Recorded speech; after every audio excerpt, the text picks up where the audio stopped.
Plantão Médico. Vamos conversar com Márcio Atala. Ele é um ícone nacional quando a gente fala de bem-estar, de atividade física, de educação física. Aliás, ele é professor de educação física, especializado em treinamento de alto rendimento com pós-graduação em nutrição pela USP.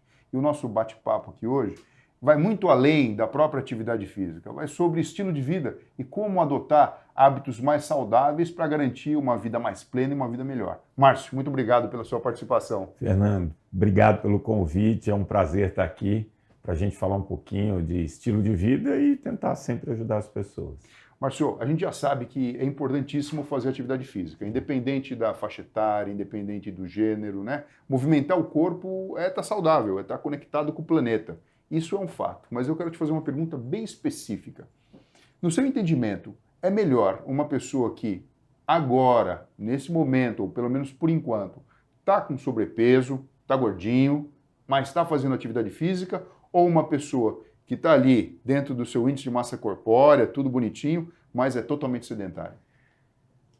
Sem dúvida nenhuma que é preferível você estar com sobrepeso, estar acima do peso e ser fisicamente ativo, né? O sedentarismo hoje, a gente sabe, é uma das principais causas de surgimento de doenças crônicas, de alguns tipos de câncer, de doenças da mente.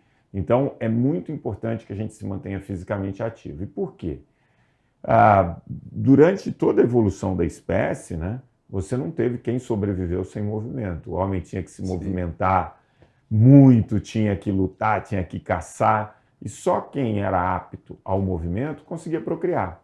E isso durou centenas de milhares de anos. Então, como você bem falou no início, se você for no pediatra, ao geriatra, passando por qualquer especialidade, ele vai falar, olha, é importante você se movimentar. Claro que a gente vai adequar a idade, a lesão, enfim, uma série de condições para indicar algum tipo de atividade física. Mas uma pessoa que é magrinha, mas é sedentária, ela tem um fator de risco bem prevalente aí, que é o sedentarismo, para o surgimento de uma série de doenças.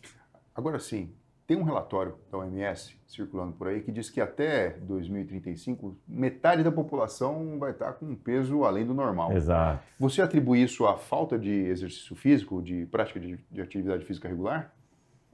É uma combinação. E eu acredito muito fortemente que a falta de atividade contribui muito para isso, né? Eu costumo fazer uma brincadeira. A gente pega alguns números, né? Vamos pegar 1989. Brasileiro, a gente tinha 13,9% da população acima do peso. Hoje a gente tem mais de 60%. Quando a gente pega a quantidade de movimento que um brasileiro fazia no final da década de 80, era aproximadamente 10 mil passos por dia. Hoje essa média é 2.500 passos. Quando você vê ali em termos de caloria, a gente está falando entre 350 e 400 calorias. Então, se eu pegar uma pessoa que está acima do peso, 5, 6 quilos e tal, e falar, olha, durante o ano inteiro, você vai gastar 400 calorias a mais todos os dias. Vai lá para a esteira, só sai depois que você queimar 400 calorias. Muito provavelmente, em um ano, essa pessoa vai estar ou dentro do peso ou com muito pouco de sobrepeso. Agora, claro que tem o fator alimentação. Eu, quando era moleque, eu lembro dos pratos pequenos, das pipocas, enfim, das refeições eram menores. Hoje, a gente tem uma refeição maior em qualquer lugar, né? Você vai no cinema, a pipoca é grande. Você vai num restaurante self-service, o prato é enorme. E aí você fala assim, poxa, eu posso comprar por R$5 essa porção, mas por R$6 eu tenho o dobro dessa porção. Então, você acaba inconscientemente consumindo mais, né? Tem uma grande rede de farmácia aqui no Brasil que você vai lá e quais os 4 produtos mais vendidos? É chocolate diet, é paçoquita, é bala, é chicletes. Então você tem uma oferta grande de alimento. Então você junta a questão de comer um pouco mais e uma questão do movimento que está se perdendo porque a gente tem muita tecnologia hoje. Agora, Márcio, você sabe que no consultório eu atendo muitas pessoas que têm distúrbio de ordem neuropsiquiátrica, né? Ou neurocirúrgica, a gente precisa operar, e a gente sabe que isso já baseado na neurociência, que a atividade física, ela faz com que, por exemplo, através do trabalho do músculo, substâncias sejam liberadas e vão impactar no funcionamento do cérebro, fazendo com que o indivíduo se concentre melhor, estimulando até a produção de mais sinapses, mais neurônios, por exemplo, no hipocampo, o que vai ajudar a memória. Isso é um fato. No Instituto de Psiquiatria tem uma quadra E não é de agora, isso vem desde a década de 50. Porque a gente já sabia, né? Mas a ciência vem correndo atrás e mostrando, de fato, esses números. E às vezes eu fico numa situação melindrosa, porque você vê que a pessoa talvez não tenha um recurso financeiro para se matricular numa academia ou pertencer a um clube, alguma coisa assim. Mas ela tem ali a vontade interna, né? Aí eu faço um exame físico geral, bom, não tem uma arritmia, não tem pressão alta, não tem nada que possa contraindicar. Eu queria saber da sua opinião, se é correto fazer isso. Eu indico caminhada. A pessoa está andando, indico caminhada. Mas eu faço uma coisa que vai um pouquinho além, e aí tem um pouquinho de neurociência, de truque para o cérebro, né? Em vez da pessoa sair andando simplesmente, fala, olha, vamos criar um ritual, né? Tenta adquirir um calçado que você venha usar para essa finalidade, uma meia diferente, um shorts diferente, nem sempre daquela marca, porque nem sempre a pessoa tem condição, mas pelo menos fazer alguma medida e alguma coisa assim. O que você acha desse tipo de encantamento? Você acha que funciona? Acho que funciona muito. Esse ritual, né? Ele acaba servindo como um estímulo. E legal você falar isso, porque muitas vezes as pessoas acreditam que só uma atividade muito elaborada pode trazer algum tipo de benefício. Eu lembro de um estudo que foi feito em 2003 nos Estados Unidos, nas escolas, em Illinois, e as crianças elas simplesmente corriam 1 milha antes da aula. Todo dia, antes de começar a aula, elas corriam 1.600 metros. Dava ali, todo dia? Todo dia. E eles queriam medir só desempenho escolar. E aí viram que essa escola, comparado com todas as escolas nos Estados Unidos, teve um desempenho muito melhor. E a partir daí foi criado um programa estimulando que as crianças se movimentassem, coisa simples, que é caminhar, é correr, para melhorar o desempenho cognitivo. Então, claro, se a gente for sofisticar a coisa, mas o simples funciona. E aí eu gosto muito quando veio a neurociência e profissionais como você estimulando a atividade física, porque durante muito tempo a atividade física teve ligado muito só ao físico, né? O físico, o entretenimento, Exato, né? ao lazer. Sim. E aí quando você fala, não, você vai criar novas conexões no hipocampo, você vai melhorar a sua memória, seu estado de atenção, você vai dormir melhor. Aí a pessoa fala, pô, sério? Né? Então isso começa a ter algum significado na vida das pessoas. E esse ritual que você está falando é legal, porque ela cria um significado, né? Pô, eu vou pôr meu tênis, é minha hora. E isso faz com que ela tenha regularidade. Ter regularidade, você tem resultado. Tem muitas pessoas que reclamam do seguinte fato, a rotina é muito puxada. Muitas senhoras, donas de casa. E eu falo isso tranquilamente porque não é uma, são várias, sabe? Olha, eu já faço tanta atividade no meu dia a dia que isso já vale por uma aula de educação física. E é verdade isso? Ou só em partes? De fato, botar o tênis no pé, o calção, marcar ali no reloginho ali um tempo, enfim, organizado para a atividade é melhor? Então, o nosso corpo ele vai colher benefício em cima do movimento, né? O primeiro artigo assim, que mostrou uma relação do movimento com a nossa saúde foi em 1950 em Londres, quando pegou o motorista do ônibus e o cobrador na Inglaterra. E aí o cobrador, ele circulava, toda viagem ele tinha que circular para ver quem tinha comprado o bilhete ou não, né? Ele ia checando, né? E aí eles começaram a ver que o motorista infartava 5 vezes mais. Aí que eles começaram a relacionar isso com o movimento. Então esse movimento que a dona de casa faz, ele é bacana, mas vamos combinar que ele não é prazeroso, né? E hoje, cada vez mais, a gente sabe que o lazer, aquela coisa que você faz sem obrigação, né, que você está se divertindo e tal, faz muita diferença. Então ela ter, que seja 15, tudo bem, já teve um dia cheio de movimento, então eu vou reservar 15 minutos para dançar, entendeu? Para fazer alguma atividade que me dê prazer, que aquilo tenha algum momento que eu vou conseguir desconectar de todos os problemas. Porque quando você está ali na função do trabalho doméstico, pô, você está com a cabeça, né? Você não está no seu corpo, você não está conectado naquilo que você está fazendo de movimento. Você sabe que tem 2 matérias da escola que, para mim, fazem muito sentido hoje em dia. A educação artística e a educação física. E eu olho para trás, eu lembro, pô, a educação física era um momento legal que a gente tinha na escola, né? Era divertido, né? às vezes até penso, pô, poderia ser melhor ainda, eu poderia ter aprendido ainda mais modalidades, sei lá, regras, exercício e tudo, mas de qualquer maneira a lembrança sempre era muito boa.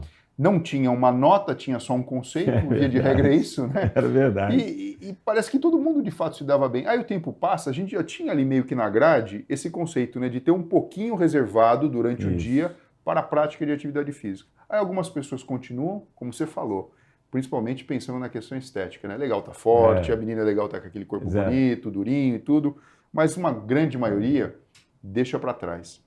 Qual que é a dica que você dá pra gente aqui para encerrar esse papo aqui com chave de ouro de como a pessoa fazer uma mudança e passar a praticar atividade física e principalmente que essa mudança ela seja consistente, que ela possa levar isso para a vida inteira? Essa criação de hábito hoje é o grande desafio, né? Eu sempre gosto de começar com o seguinte: qual o significado que isso vai ter para mim? Porque fazer a atividade física, ela vai um pouco contra a evolução nossa, né? Essa atividade física programada. A gente sempre fez por necessidade, né? Então, qual o significado que isso vai ter para mim? Eu sempre lembro da minha mãe, que eu fiquei a vida inteira, mãe, faz exercício, mãe, faz exercício, mãe, faz exercício, zero. A gente foi passar férias na casa do meu irmão fora do Brasil e ela teve a limitação de não conseguir ir com os netos fazer vários programas. Aí ela comprou um reloginho desses, conta um passo, perguntou para mim quantos passos tinha que dar, dali a pouco ela foi aumentando, dali a pouco ela se inscreveu numa aula de hidroginástica, hoje faz todo dia. Aí se pergunta para minha mãe, o que aconteceu? Ela falou, eu me senti muito mal de não poder acompanhar meus netos e vocês, então eu vi que eu precisava fazer alguma coisa. Então, primeira coisa, tem um significado. A gente estava batendo um papo aqui antes, eu gosto de jogar vôlei, você está lutando judô, Sim. Então a gente vai lá 2 vezes por semana, poxa vida, eu não estou legal aqui. Então o que faz a gente ir mais 2 vezes na academia? Tem um significado, eu quero performar melhor naquilo. Sim. Então, primeira coisa, assim, por que eu estou fazendo isso? É para melhorar minha memória, para melhorar meu sono, para me dar qualidade de vida. É para estética? Não importa. Aquilo tendo um significado que tudo você, bem, né? Pode ser por estética, claro. Tudo bem. Vai ter o efeito colateral de benefício para a saúde. Exato. Né? Então, assim, primeiro o significado. Segundo, que eu acho importante coloca na agenda, determina um horário. Porque o que eu percebo da maioria das pessoas na hora que der eu vou. Não vai dar. Não vai dar. Aí você deixa pro final do dia, você está cansado. Então, tem um significado, tentar criar a rotina. Então, se ela tem sempre o mesmo horário, vai criando a rotina. Márcio, só interrompendo aqui, e qual que é o mínimo necessário? Se a gente for pegar as recomendações ali, eles falam de 30 minutos, né, 5 vezes por semana. Para quem é sedentário, começa. O importante é regularidade. Faz 5 vezes na semana, mas se der 5, 10 minutos, tudo bem. Eu acho que o mais difícil, Fernando, é criar o hábito. Uhum. Na hora que você cria o hábito, por exemplo, subir escadas. Eu vou subir 6 andares aqui do meu prédio.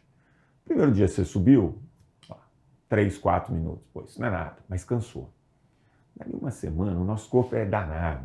Você vai subir esses mesmos 6 andares quase que na metade do tempo. Você não vai estar cansado. E aí você vai aumentando. Então, o principal no início, que eu falo nos 90 dias iniciais, cria o hábito. Não se preocupa se vai queimar muita caloria, se vai emagrecer, mas estabelece e vai.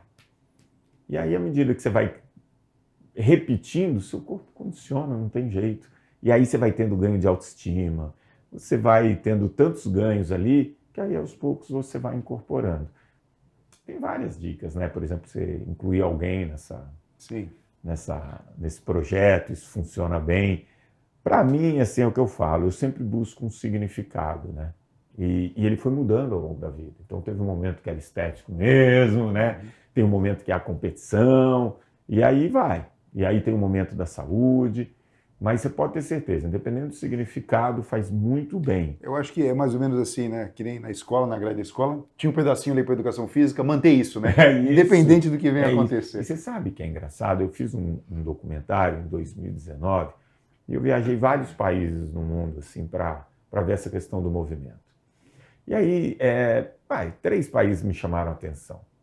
Primeiro, a Coreia. A Coreia, eles investem muito em educação.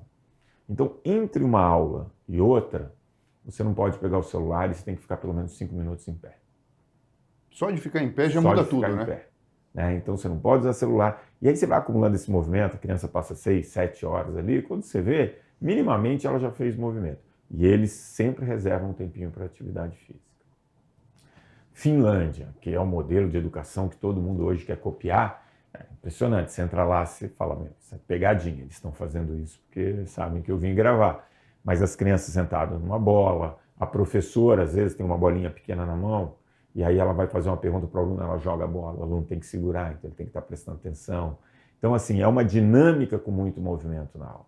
E tem uma parte da aula que é feita ao ar livre, né? Então, eu lembro de uma aula de matemática, onde eles desenhavam no chão um triângulo, os próprios alunos iam lá, desenhavam um quadrado, ficavam dentro do quadrado, corriam para o triângulo. Quer dizer, eles incluem um movimento nisso, porque melhor estado de atenção, melhor oxigênio, enfim, daí você sabe melhor do que qualquer um. E o último lugar que me chamou muito a atenção foi Copenhague, né? Porque o que aconteceu? Eu cheguei, eu lembro muito disso, estava um dia maravilhoso, assim, já estão uns 5 graus, mas claro, o céu, bonito. E aí, no dia seguinte, a gente ia gravar com uma família, pai, mãe e 2 garotos, acho que 3 e 5, 6 anos. Amanheceu uma neve, aí, peguei e falei pro diretor, maravilha, hoje day off, não tem gravação. Aí ligamos para a produtora local, ela falou, não, estamos aqui esperando vocês. Aí eu falei, não, a gente ia gravar eles indo de bicicleta para a escola. Com essa neve, qual o problema? Aí você vê desde pequenininho criando esse hábito, né? Então as criancinhas pedalando, bicicleta com a proteçãozinha. E tudo bem. Quer dizer, não é um efeito adverso climático que vai mudar o seu E aqui a gente fala assim, hoje tá frio, não vou. Então é isso, mas tem a ver com a cultura, né? Desde pequenininho, e eles não perdem isso. Então é muito legal. Sim. Márcio, muito obrigado pela sua participação. Bom demais. Vou te falar, eu estou treinando judô com muita felicidade lá no Círculo Militar, com o Sensei Fernando Catalano, que também é uma família dedicada ao esporte, passou também pela Universidade de São Paulo, tio dele com toda a questão da normatização do judô. Enfim, estou muito satisfeito. E eu percebi exatamente isso que você falou, né? Você cria um significado. Eu estou agora na faixa azul, sabe? Mas eu quero chegar na faixa preta. E para mim isso tem muito sentido. Então. Né? E eu sei que de efeito colateral tem o benefício da saúde. Então, maravilhoso. Que bom. Foi um prazer, assim, bater esse papo. Sou muito seu fã e espero agora receber você lá no meu programa. Com certeza. Fechado. Obrigado, viu? Obrigado. Pessoal, até a próxima.